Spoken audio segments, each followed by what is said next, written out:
Assalamualaikum warahmatullahi wabarakatuh.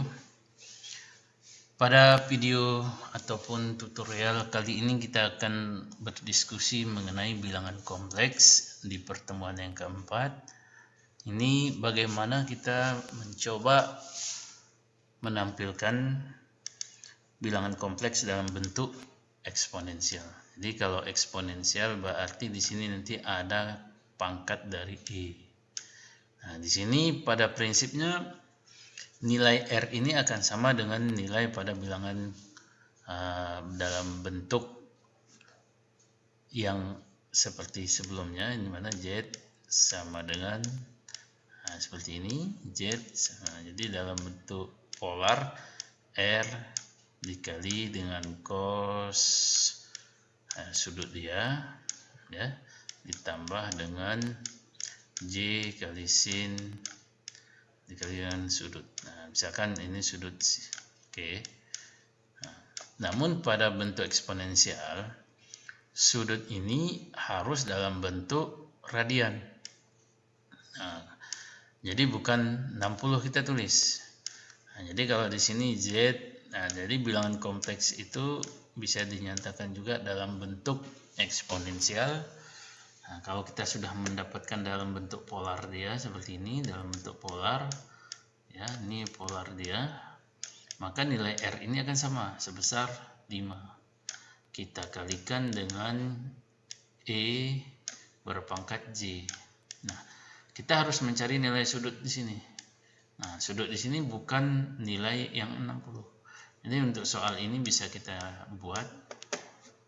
Nah, kita pelajari dulu apa ini sebetulnya radian. Jadi kalau ada sebuah lingkaran, ini ada satu lingkaran mulai dari sini putar sampai balik lagi ke titik asal akan menghasilkan nilai sebesar 360 derajat.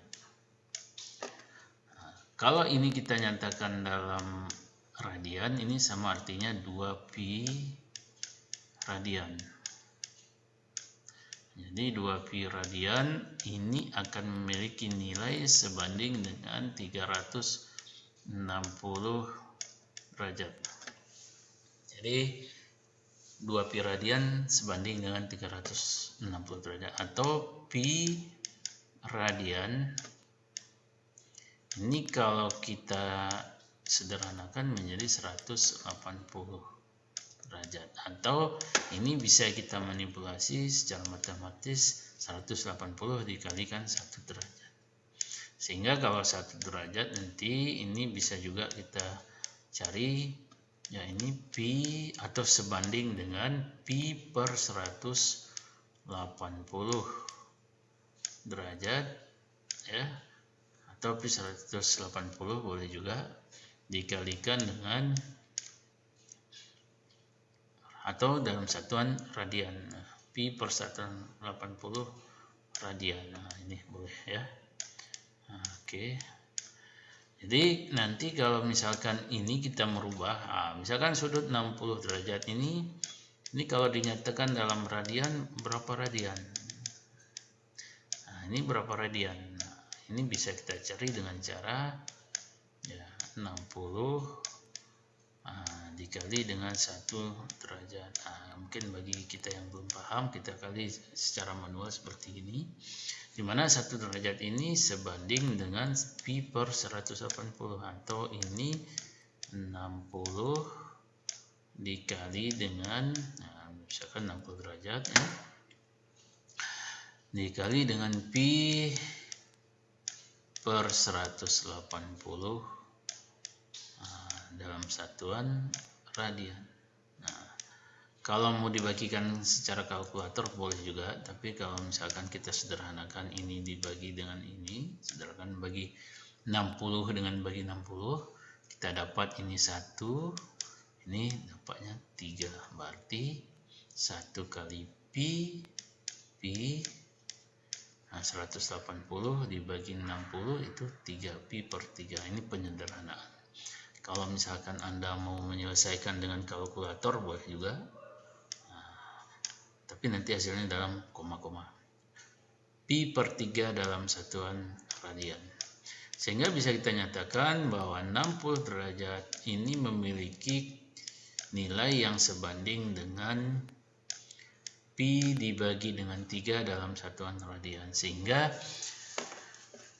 bentuk polar ini bisa kita rubah ke dalam bentuk eksponensial dengan menggunakan metode merubah sudut menjadi radian, di mana R memiliki nilai sebesar 5, I pangkat J dikalikan sudut dia, theta. Atau sudut 60 derajat ini kita rubah menjadi dalam bentuk radian. Ini kita jadikan menjadi pi dibagi 3 dalam satuan radian. Jadi ini adalah nilai yang akan kita tulis dalam bentuk eksponensial apabila polarnya kita dapatkan seperti ini. Oke, kita lanjut ke materi selanjutnya. Oke, nah di sini ada beberapa ketentuan-ketentuan yang kita pakai dalam bilangan kompleks yang bisa dibuat dalam bentuk polar. Jadi kalau misalkan polar itu bisa kita nyatakan dalam bentuk seperti ini, di R sudut theta. Nah, misalkan kita mendapatkan nilai R-nya berapa, misalkan kita asumsikan R 5, sudutnya misalkan berapa, 233 derajat. Nah, jadi ini bisa dinyatakan dalam bentuk polarnya seperti ini atau dalam bentuk kondisi seperti ini, dimana nilai R itu akan kita balikkan lagi dari konsep dasar, itu menggunakan rumus Pythagoras. Oke, setelah kita dapat ini ada beberapa ketentuan. Khusus yang pertama ini pada saat pengurangan. Nah, kalau untuk pengurangan, maka di dalam bentuk polar ini harus kita kembalikan ke dalam bentuk kompleks dia. Bentuk kompleks dia ada bilangan real, ada bilangan imajiner. Nah, nanti kita kurangkan yang imajiner dengan imajiner. Ini imajiner dari Z1 dikurang imajiner. Ini sudah kita coba pelajari di pertemuan yang pertama. Oke. Kemudian untuk perkalian. Jadi kalau perkalian itu lebih mudah kita nyatakan dalam bentuk polar ketimbang kita buat dalam bentuk bilangan kompleks rektanguler atau yang model kompleks seperti ini. Nah, kalau ini misalkan kita dikasih tahu Z1 ini asumsi. Nah, kita misalkan Z1 misalkan 4, sudutnya misalkan 60. Ini kita misalkan ya. Kemudian Z2 kita misalkan ada 6, sudutnya misalkan berapa, 20. Maka di sini bisa kita kalikan Z1 kita kali dengan Z2, ini cukup mengalikan ya, R1 dikali R2. Jadi ini R1 4 kita kalikan dengan R2. R2 itu kita ambil dari Z2 kali 6, kemudian sudut. Nah, kalau sudut ditambah, jadi ini sudut Z1 atau sudut, misalkan kalau kita ambil di sini menggunakan theta 1 untuk ini 60 derajat, kita tambah dengan 20 derajat. Sehingga nanti perkalian Z1 dikali dengan Z2 akan menghasilkan nilai 4 kali 6. Ya, kita misalkan 24. Nah, dikalikan atau sudut ini 60 tambah 20 sekitar 80 derajat. Nah, maka hasil perkalian Z1 dan Z2 sebesar ini. Kalau kita nyatakan dalam bentuk polar ya, dalam bentuk polar. Sementara untuk pembagian, nah pembagian pembagian ini. Nah, kalau misalkan soal yang sama ini kita bagi misalkan, berarti pembagian Z1 dibagi dengan Z2 ini kita mengikuti konsep. Nah, jadi Z1 itu berarti nilai R1 dibagi dengan R2. R1 nya 4, berarti 4 dibagi dengan 6. Kemudian bagaimana dengan sudut? Nah, kalau sudut berarti sudut yang di atas ini dikurangi sudut yang di bawah. Kalau sudut yang di atas Z1 itu 60 derajat dikurangi dengan sudut yang di bawah sebesar 20 derajat. Nah, jadi ini Z1 dibagi dengan Z2 sama dengan 4 dibagi dengan 6. Nanti bisa dicari dengan menggunakan kalkulator. Sebentar.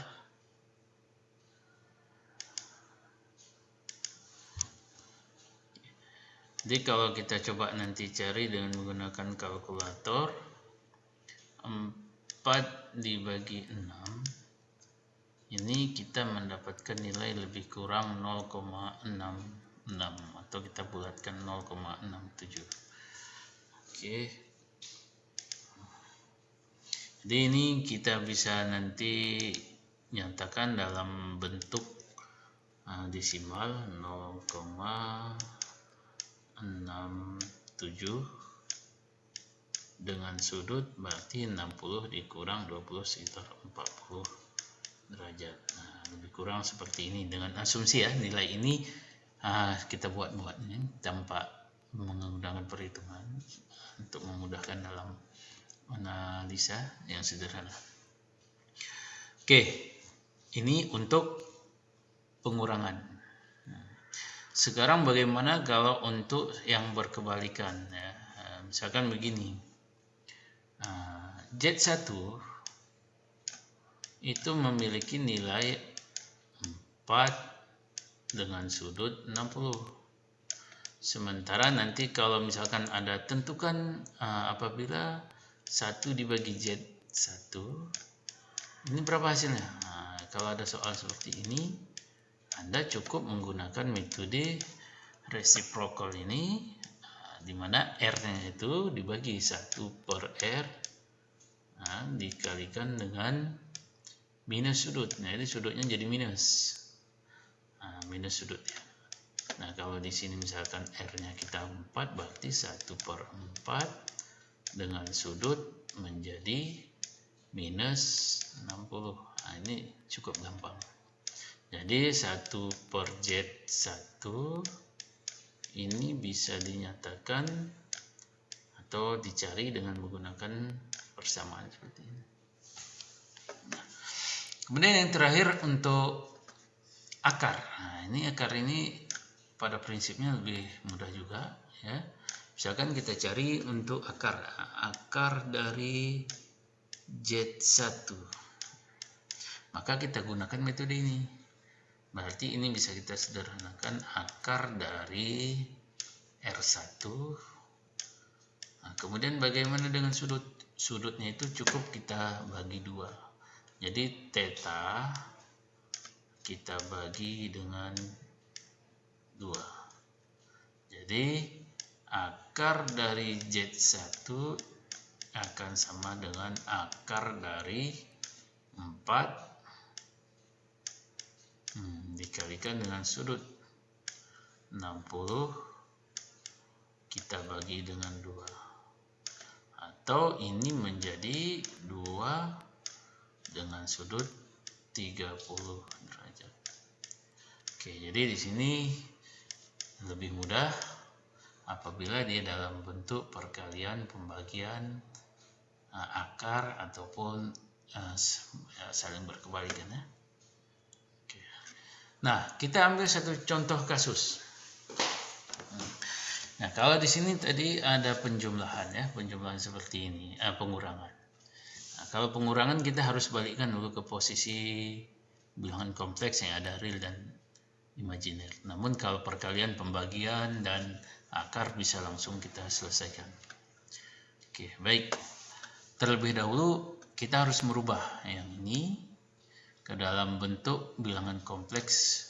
Nah, ini dia caranya seperti ini. Ini adalah R, ini adalah sudut. Ini sudutnya ini, R-nya ini 40, ini sudutnya kemari. Kemudian gunakan kalkulator, cos dari 50, kemudian J sin 50. Hasilnya itu nanti kalikan dengan ini kemari, ya. Kemudian ini kalikan dengan ini. Nah, ini akan menghasilkan nilai seperti ini. Nah, hasil perkalian 40 dengan J sin 50 menghasilkan ini. Oke. Jadi yang ini terlebih dahulu kita rubah seperti ini. Kemudian yang kedua yang di sini. Nah, Anda selesaikan ini, kita rubah menjadi seperti ini. Pada prinsipnya sama. Ya, jadi ini 20 di sini dikalikan cos min 30 dikalikan atau ditambah dengan J sin min 30. Jadi ini nanti dikalikan kemari, ini dikalikan lagi kemari, sehingga hasilnya ini dan ini. Oke, selanjutnya setelah kita dapatkan nilai dalam bentuk kompleks ya ini dan ini, maka kita jumlahkan. Jadi ini kita jumlahkan. Nah, jadi misalkan ini kita jumlahkan nanti 25,71 ditambah J30,64. Nah, ini ditambah dengan, nah ini kan penambahan nih, ini ditambah dengan 17,32 dikurangi J10. Nah, kalau dia penambahan nanti cukup langsung ditambahkan yang real dengan yang real, imajiner dengan imajiner. Nah, ini nanti Anda bisa selesaikan lagi 25 ya, 25,71 kita tambahkan dengan ini. Tambah 17,32. Nah, jadi yang ini kita tambahkan dengan ini. Kemudian yang imajiner dengan imajiner, berarti di sini tambah J30,64 ya. Oke. Dikurangi, ini ada minus ya. Dikurangi J10. Oke. Jadi Anda nanti selesaikan ini dengan ini, kemudian yang ini dengan ini, sehingga nanti akan muncul ada yang real dan ada yang imajiner. Nah, jadi nanti setelah dapatnya ini ya, lebih kurang penjumlahannya ini mendapat sekitar 43,03 ditambah J20,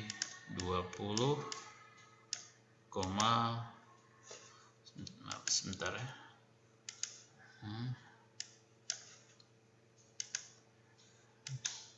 Oke, ini 20 ya, 0,64. Nah, sudah dapat hasil penjumlahannya. Nah, selanjutnya kita cukup merubah ke dalam bentuk polar lagi. Nah, cari R. Nah, dari sini nanti kita cari R-nya berapa.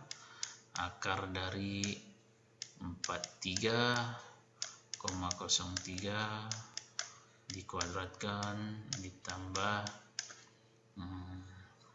20,64 ya, dikuadratkan. Oke, jadi di sini nanti bisa diselesaikan di sini. Jadi kita untuk mendapatkan nilai R-nya itu. Oke, selanjutnya nanti bisa diselesaikan untuk mencari nilai sudut. Sudutnya pakai tangan inverse seperti pada pertemuan yang kita bahas di pertemuan 1. Lebih kurang dapatnya seperti ini, dimana nilai R-nya sebesar 47,73, kemudian sudutnya sebesar 25,63 derajat. Ini dalam bentuk. Kemudian kalau nanti kita rubah misalkan jadi di sini masih belum selesai karena di sini ada pangkat. Jadi pangkat ini menunjukkan pangkat setengah itu kalau misalkan A akar seperti ini bisa juga ditulis menjadi A pangkat setengah 1/2. Jadi kalau ini 1/2 berarti hasil dari sini hasil dari sini ini artinya akar dari Z. Kalau ini saya misalkan Z1 atau Z saja, oke. Nah, ini Z-nya dia dalam bentuk ini ya. Ini Z. Nah, ini Z. Hasilnya ini Z. Sementara di pertanyaan ini akar dari Z atau Z berpangkat setengah. Kita gunakan metode ini tadi, yang ini. Artinya kita akarkan R, kemudian sudutnya kita bagi 2. Jadi ini akarkan dari sini, kita akarkan ini dapatnya lebih kurang 6,91, kemudian sudutnya kita bagi 2. Ya, sudut ini kita bagi 2 dengan lebih kurang 12,81. Jadi nilai dari akar Z atau Z pangkat setengah sebesar 6,91 dengan sudut 12,81 derajat. Baik, terima kasih atas perhatiannya. Assalamualaikum warahmatullahi wabarakatuh.